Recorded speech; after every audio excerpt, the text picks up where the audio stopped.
साहित्यिक दुनिया में आपका हार्दिक अभिनंदन है, स्वागत है। जयशंकर प्रसाद की मशहूर कहानी दुखिया का वाचन आपके सामने करना चाहता हूँ।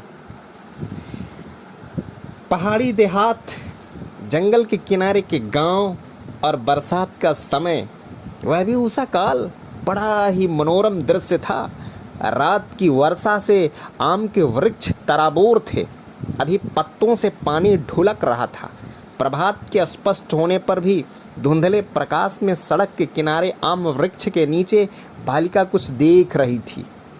टप से शब्द हुआ, बालिका उछल पड़ी, गिरा हुआ आम उठाकर अंचल में रख लिया, जो पॉकेट की तरह खोस करके बना हुआ था। दक्षिण पवन ने अनजान में फल से लदी हुई डालियों से अटखेलियां की। उसका संचित धन अस्त व्यस्त हो गया। दो चार गिर पड़े। बालिका उषा की किरणों के समान ही खिल पड़ी। उसका अंचल भर उठा, फिर भी आशा में खड़ी रही। व्यर्थ प्रयास जानकर लौटी और अपनी झोपड़ी की ओर चल पड़ी। फूस की झोपड़ी में बैठा हुआ उसका अंधा बूढ़ा बाप अपनी फूटी हुई चिलम सुलगा रहा था। दुखिया ने आते ही आंचल से 7 आमों में से 5 निकालकर बाप के हाथ में रख दिए और स्वयं बर्तन मांजने के लिए डबरे की ओर चल पड़ी। बर्तनों का विवरण सुनिए। एक फूटी बटुली, एक लोहंदी और लोटा, यही उस दीन परिवार का उपकरण था। डबरे के किनारे छोटी सी सिला पर अपने फटे हुए वस्त्र संभाले हुए बैठकर दुखिया ने बर्तन मलना आरंभ किया। अपने पीसे हुए बाजरे के आटे की रोटी पकाकर दुखिया ने बूढ़े बाप को खिलाया और स्वयं बचा हुआ खा पी कर पास ही के महुए के वृक्ष की फैली जड़ों पर सिर रखकर लेट रही। कुछ गुनगुनाने लगी। दोपहरी ढल गई। अब दुखिया उठी और खुरपी जाला लेकर घास छोड़ने चली। जमींदार के घोड़े के लिए घास वह रोज दे आती थी। कठिन परिश्रम से उसने अपने काम भर घास कर लिया, फिर उस डबरे में रखकर धोने लगी। सूर्य की सुनहली किरणें बरसाती आकाश पर नवीन चित्रकार की तरह कई प्रकार के रंग लगाना सीखने लगी।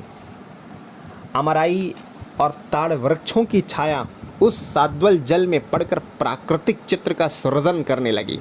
दुखिया को विलंब हुआ, किंतु अभी उसकी घास धो नहीं गई। उसे जैसे उसकी कुछ परवाह न थी। उसी समय घोड़े के टापों के शब्द ने उसकी एकाग्रता को भंग किया। जमींदार कुमार संध्या को हवा खाने के लिए निकले थे। बेगवान बालोतरा जात का कुंभेद पच कल्याण आज गर्म हो गया था। मोहन सिंह से बेकाबू होकर वह बकटूट भाग रहा था। संयोग कि जहां पर दुखिया बैठी थी उसी के समीप ठोकर लेकर घोड़ा गिरा। मोहन सिंह भी बुरी तरह घायल होकर के गिरे। दुखिया ने मोहन सिंह की सहायता की।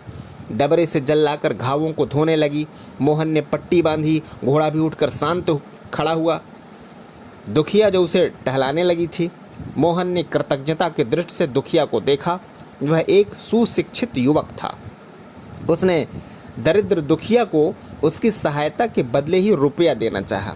दुखिया ने हाथ जोड़कर कहा, बाबूजी, हम तो आप ही के गुलाम हैं। इसी घोड़े को घास देने से हमारी रोटी चलती है। अब मोहन ने दुखिया को पहचाना। उसने पूछा, क्या तुम राम गुलाम की लड़की हो? हाँ बाबूजी। वह बहुत दिनों से दिखता नहीं। बाबूजी, उसकी आंखों से दिखाई नहीं पड़ता। आहा, हमारे लड़कपन में वह हमारे घोड़ों को जब हम उस पर बैठते थे पकड़ कर टहलाता था। वह कहाँ है? अपनी मड़ई में। चलो हम वहाँ तक चलेंगे। किशोरी बुढ़िया को कौन जाने क्यों संकोच हुआ। उसने कहा, बाबूजी, घास पहुँचाने में देर हुई है, सरकार बिगड़ेंगे। कुछ चिंता नहीं, तुम चलो।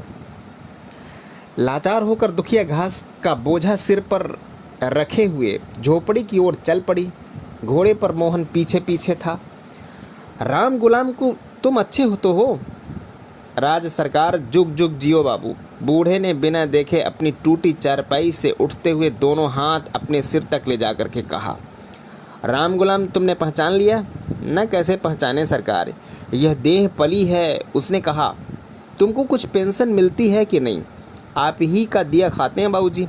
अभी लड़की हमारी जगह पर घास देती है, भावुक होकर नवयुवक ने फिर प्रश्न किया, क्यों राम गुलाम, जब इसका विवाह हो जाएगा तब कौन घास देगा?